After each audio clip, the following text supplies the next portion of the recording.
What's going on YouTube? Doug Smith coming at you guys with an update on my crappy lawn series. Not like my crappy series about my lawn, but my series about my crappy lawn that I'm actually turning good. That's what's coming up.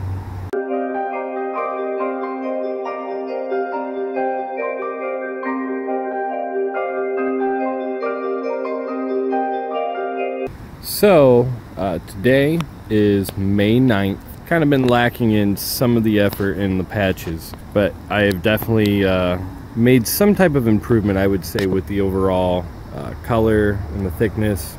I put down about 3 or 4 days ago, I put down some Ringer Lawn Restore, which is an alternative to Milorganite for those who are, I guess, in restriction for phosphorus. Depending where you live, you might have restrictions on that. So if you can't use Milorganite, which I think I prefer, but for me I like Milorganite because it has 4% iron, which actually helps green the lawn a little bit more. However, Mr. Alan Hain, the lawn care nut, made a video about an iron, a liquid iron treatment you can do that helps really green up the lawn, and I believe he said it lasts for quite a while. Something you can do later in the year, I believe, after the summer stress of the heat and the drought. So something I'm gonna try later on. My next effort is to put down a Ortho Weed Be Gone, one of the solutions for clover, and I believe like chickweed. But I also have another one coming on Friday. Today's Wednesday, so Friday I have another one coming, which is the Ortho Weed Be Gone Max. So what I'm gonna do is go ahead and treat for all that stuff, see how the results are, which I've heard quite promising things. But I'm gonna go ahead and try to do that, get rid of the weeds, and then I'm going to overseed once again. But before I do that, I'm gonna try to use like a fork kind of thing and just take my time and go over the yard and aerate a little bit.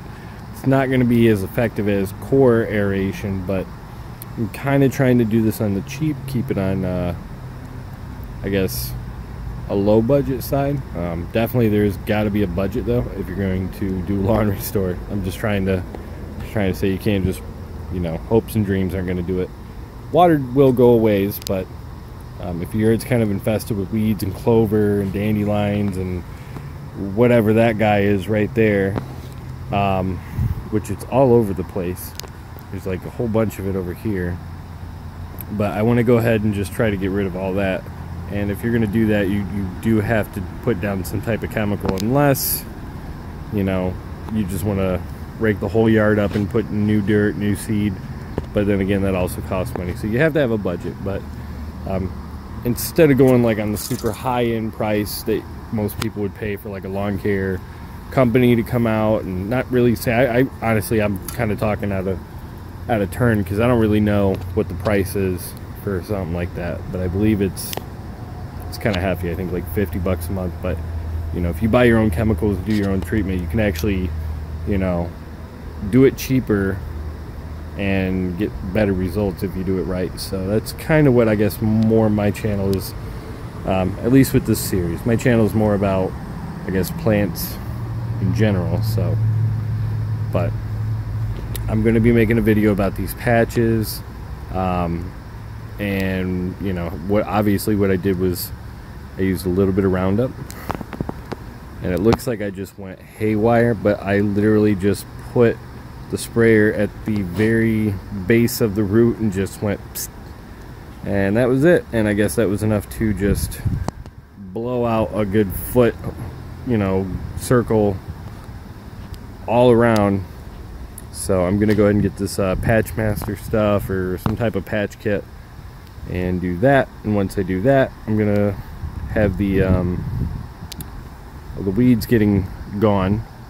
And as that time comes around, the Ringer Lawn Restore should really be taking good effect, and at that point promote more growth. So if you're following what I'm doing, or you're trying to do some of this stuff, if you're at a stage like I am, or you're going to do something in this fashion, once that fertilizer kicks in, the Ringer Lawn Restore, that's going to promote a lot of growth. So part of the trick is and I'll refer to Alan Hain. I'd have to make a link to the video. I'll have to find it. Maybe I can eventually add the link to his video. You know, the way he explains, like, the grass will want to grow regardless, especially if it's getting a lot of nitrogen. And that's kind of what Ringer Lawn Restore is, but it's slow release, so it's safe. But if you keep this fashion of what I'm doing, once everything kicks in about a week, I'm going to be cutting maybe twice, if not 3 times a week.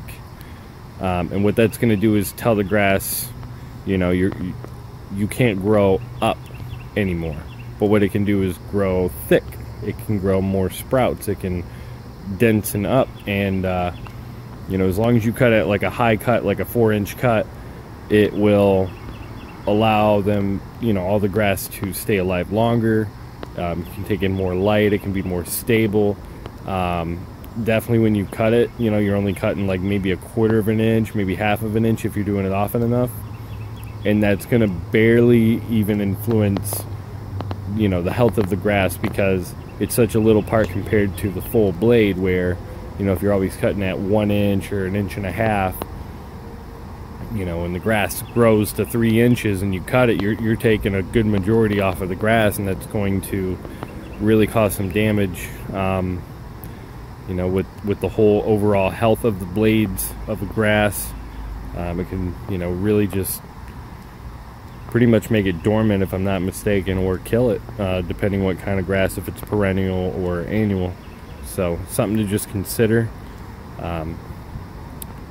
On another note, I wanted to show you guys the petunias that we have, and just another effective, I guess, result of the application of Epsom salt, which that is something I also did to the yard as well. I put down the ringer, and I waited.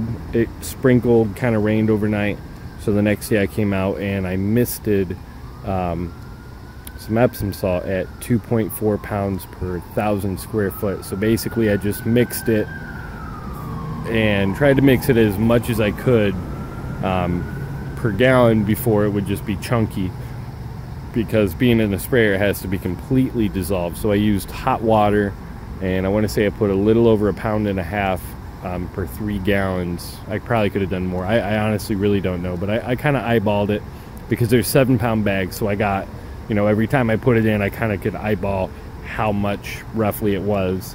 You know, half the bag would be 3.5 pounds, so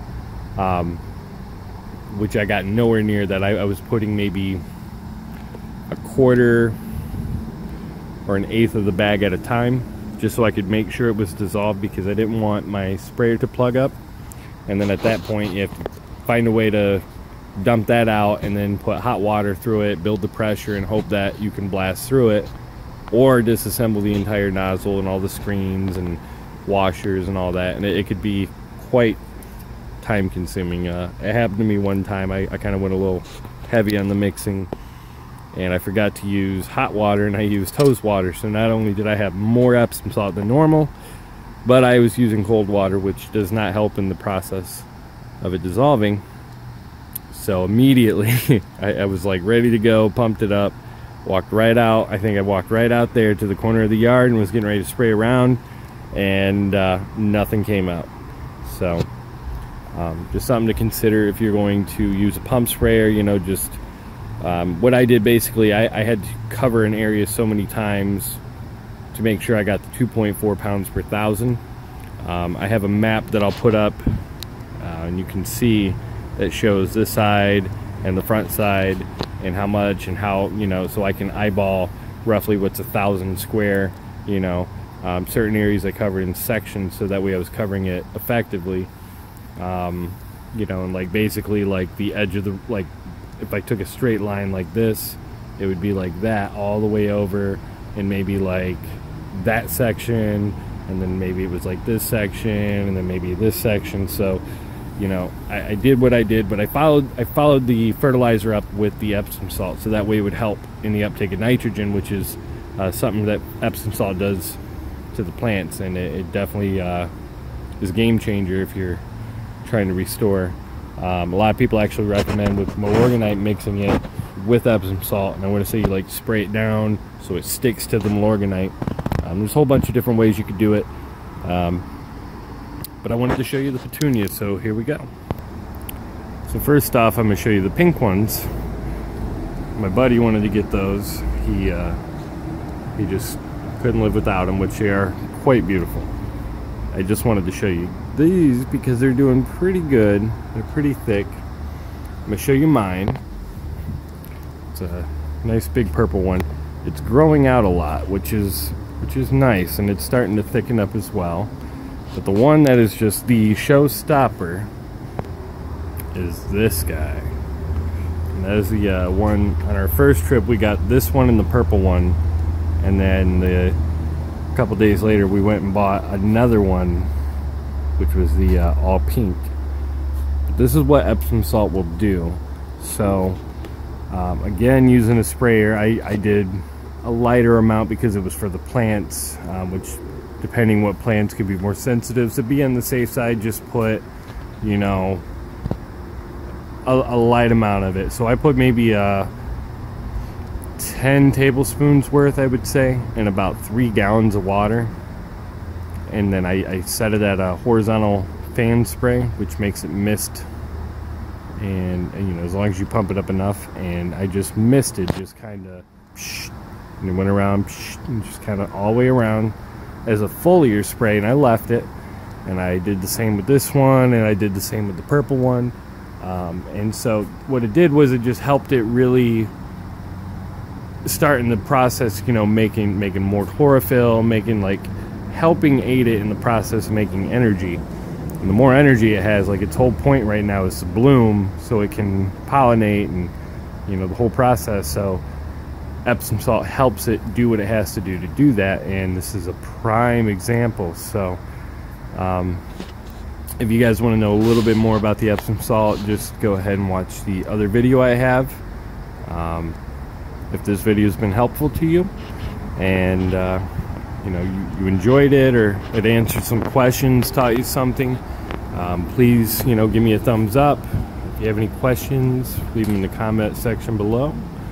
And I hope you guys subscribe so that way you can stay tuned to this lawn series about my crappy lawn, and see other things as well, such as tips and tricks that you can do with plants in general, because most of my channel is focused on flowers, as I am a florist, and I give a lot of insider secrets and tips. So subscribe and hit that little bell icon so you guys can see me on the next one.